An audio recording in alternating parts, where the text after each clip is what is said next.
Hello, everyone out there. Welcome to another installment of Radio Free Decipher. This is Evan Lorenz, and sitting with me, Kyle Hoyer, yeah. And this is actually our last Radio Free of the year 2001. That's right. We're taking vacation and stuff, as you'll find just about all of the offices doing. So there'll be people here and there. As a matter of fact, I will probably be in here next week, but you know, it's going to be very busy. Basically, should you try and contact Decipher, don't expect an answer probably from this point on until in the new year, because a lot of people are traveling for the holidays. Yep.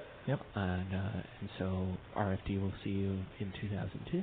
Yep. But first, we've got a movie that just came out on Wednesday. Yeah, just a little film on Wednesday. Yeah, I don't know if any of you plan on seeing it or not. It's called Lord of the Rings, The Fellowship of the Ring. It's, wow, what a phenomenal movie. The whole office got to go out and see it on Wednesday. That's right. We rented out a local theater for a showing and had a great time and did sort of our like Christmas party lunch thing and then headed over and watched Lord of the Rings. It was really neat. As a matter of fact, a really cool story. The cinema that we saw it in, Warren got up right before the movie started and told us the story that actually his mother and father met at this theater. Yeah. So it's sort of all coming full circle, and it was really neat. It's pretty funny.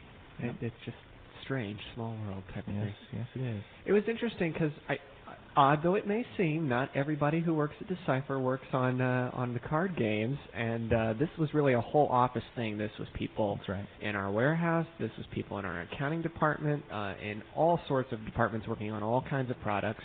So this really, some of these people have had less exposure to Lord of the Rings than a lot of you listening to this broadcast. I was actually talking with one of the ladies that works on the Boy Crazy stuff this morning, and she thought it was a fantastic movie too, but you know, she didn't understand all of the subtle plot points that you would pick up on if you had read the books or knew the story a little bit more intimately.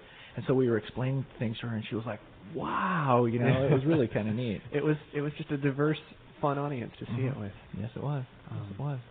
And I highly recommend any of you out there, if you've not seen it, please do. It is a fantastic movie. So, now, speaking of the card game, that's right. There's we've got a little sneak preview for some people. Not here today, but I will tell you that you are not going to have to wait until Mines of Moria, the expansion coming out in March of 2002. You will not have to wait that long to get your hands on the Balrog card. So this, I can't tell you quite yet how you're going to be able to do that, but I am going to give you that little sneaky plans are in motion to bring the Balrog earlier. That's right. Okay. So it's going to be really neat. Yep. And wow, he was amazing in the movie too. I would not want to run into that boy. You think? Yeah. Not at all. Oh, right. He was a big one. Now, today, on December 21st, we have the release of Holodeck Adventures. Oh, that's so good. Only 6 years in the making. Captain Proton. Yeah, all kinds of fun stuff going into that. Was there a theme song to Captain Proton? Did they ever have that in a TV show? Yeah, or was kind it of. Just that old campy, like, well, yeah, it was old 1930s? campy style music. I mean, one of the episodes, Night, actually started with, you know, you see the you see this faux Earth rotating around, you know, and the credits pop up on it in Proton font. You kind of get what might have been the Proton theme there. Good. Speaking of that schlocky kind of thing, there's as you'll see attached to the rule sheet in Holodeck Adventures, there's a you can see a lithograph that has been produced here in-house by Joe Bolden. That's going to be for sale. That is absolutely excellent. It is a Captain Proton lithograph. It is done up as basically authentic as a real 1930s sci-fi serial poster would look, and it just is incredible. I mean, it uses some of the images that you'll see on the cards, a few other images in there, but looks exactly like a poster would have, and done up with all the trimmings and all the campiness. Yeah, it's really fun, and some of you will want to take a look at that. There's a contact information on ordering that. But a lot of fun. Cool. I bring that up because today's short little Trek story that I will relate is about image work, because a lot of people have noticed in their Star Trek Communicator magazine this month this fun little fold-out That's right. The centerfold. Yes, the cork centerfold, and this is the image that is seen on the card. I've been waiting for you, which I think went up on the website yesterday. If not, obviously today when all the images go up. That's right. A lot of people have been a little disturbed by this image. For those of you who don't maybe know the whole background, this is from the DS9 episode Meridian, and the lore basically tells the story. Somebody wanted a lewd program featuring Major Kira. She found out about it and hacked the program and put Quark's head on the body. Terrible. And pretty much ever since that episode first aired, this is even before I worked at Decipher, they wanted to do that on a card. But in the episode, the camera does this long pan. It starts at her feet and then pans up the body, and then there's this slow reveal, and boom, there's Quark's head on top. And they had always planned to assemble it into one complete image. So that's what we ended up doing. I mean, they had a few pieces of this image archived in-house, but were missing things like the left hand and the thigh and all that. So we went in and we took about 8 or 9 individual image pulls of that sequence, which Joe then assembled. And this was also being used in the centerfold ad, which was, this is kind of a case of the tail wagging the dog. Sure. We didn't have a card in mind for it, just the desire to do this image. And at first it was going to be only for this centerfold, for this advertisement for Holodeck Adventures, and then the image ended up looking so funny we went and wrote a card for it. That's funny. So that one kind of went backwards, but he had to go in and paint the curtains, paint the rest of the bed, all these little bits. There's a pretty substantial amount of work on it, but I think it turned out really well. I think so too. It looks really funny too. I'm not sure I'm going to put the centerfold on my wall. Yeah, but there'll be somebody out there probably. Maybe so. But pretty funny. One of my more favorite cards from Holodeck Adventures. Excellent. But a lot of work coming from the art department on that one, as with a lot of the set. Yeah, it looks really good set. It's our best looking set in a long time. I love the black and white cards. They really stick out when you're thumbing through a pack. And boy, Satan's Robot is just the man. Just fun. Yeah, but a lot of the image quality looks excellent. And I noticed people have been saying a lot of good things about the image quality in Lord of the Rings. Now that people are getting to see the movie and realizing that many of the scenes in the movie are quite dark, particularly the Moria sequences, the fact that you can see some of the details that you can on those cards is... Another thing that I really noticed while watching the movie was that there were a lot of cards from the Lord of the Rings game that weren't in the movie. Well, there's actually, I think, a thread on one of the BBSs that has been discussing this in the last day or two, but... the picture from the breeding pits is not in the movie. The picture where they're giving the Elven Cloaks to the hobbits is not in the movie. Now, some of that stuff, of course, obviously was shot and not included in the movie. Other things are there, but they're so short that if you're not looking in the right place, you'll miss them. Like, for example, Tom Lichke in our design group has now seen this movie three times and still has not seen where the stone trolls are in the movie.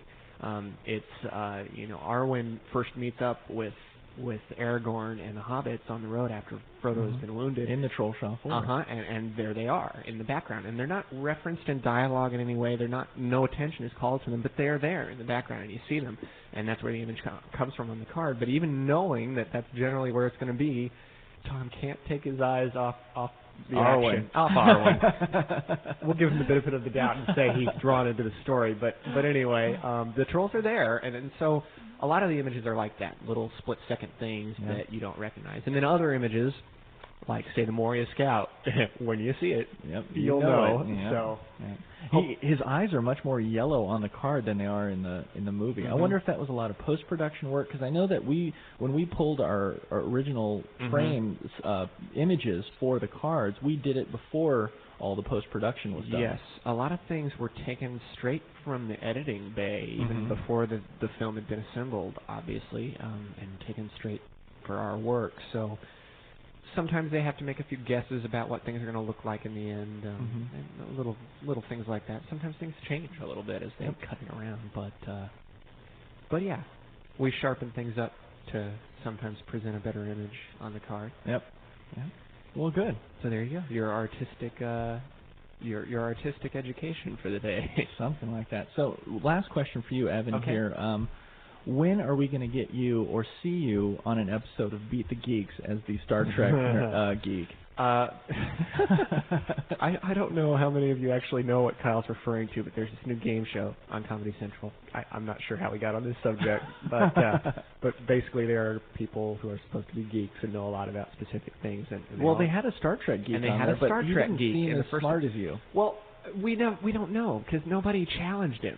I saw the Star Wars geek was on there, and she got beat, but she had an impossibly hard question. Well, they asked the easy question to the guy. They said, "Okay, name as many characters from the original trilogy as you can." And he rattled off like 8 or 9. In like 30 seconds, you have to name as many as you can, and he named like 9. So she had to name 10 of whatever her question was in 30 seconds. And the question she got was, name as many people who played Ewoks in Return of the Jedi, and she was like, Jack Purvis, Warwick Davis, and drew a blank. Yeah, and then she was out. I mean, so it was impossibly hard, and that's how she got beat. But I think that what it is there's just less wars. I mean, discounting the books, which, I wouldn't expect them to ask a lot of trivia about, there's really only, 4 movies worth of Star Wars, whereas there's hundreds and hundreds of hours worth of Trek, and so a real Trek geek like myself is just more intimidating. I think that is intimidating. I think they get on the show and they just think, I could take the Star Wars guy. I've seen Star Wars a few times. Right. But when the Trek guy was on, we'll never know how much he knew because they never even asked him a question. Well, I mean, the one thing that he did say was something about Uhura and Kirk having the first interracial kiss on television. Everybody knew that. Yeah, I was like, man, that was an easy question. Yeah, I thought that was pretty common knowledge. And everybody was like, ooh, I can't believe he knew that. It was like, what? That was a groundbreaking thing in its day. I don't know. Anyway, so there you go. Yeah. You're suggesting that I should go on the show and be one of the geeks? Or maybe get on there when you know the Trek geek. When I know the Trek geek is going to be there. And say, well, actually, blah, blah, blah, in the geek. episode, blah, blah, blah. And expand upon it brilliantly the way you do. So. Oh, well, there you go. You are Decipher's in-house Trek geek. Thanks, man. All right. And I know you mean that with love. So. All right, gang. Happy holidays to you all. Absolutely. And Happy New Year, and we will see you in 2002. Take care.